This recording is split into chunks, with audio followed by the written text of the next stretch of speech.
आणि 15 नोव्हेंबरला पडला तर कवळा येणार का नाही? 15 नोव्हेंबरला पक्व होणार का नाही? 1% तर रिकव्हरी वाढेल का नाही?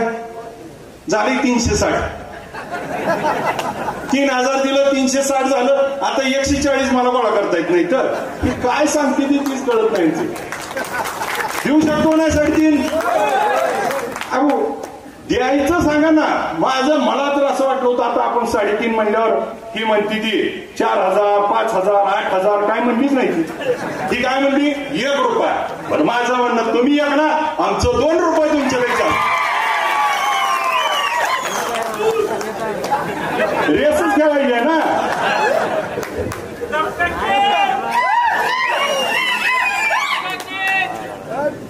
आपली भूमिका 2 रुपये शेतकऱ्याला मिळाले पाहिजे. साधं त्यांनी दबा.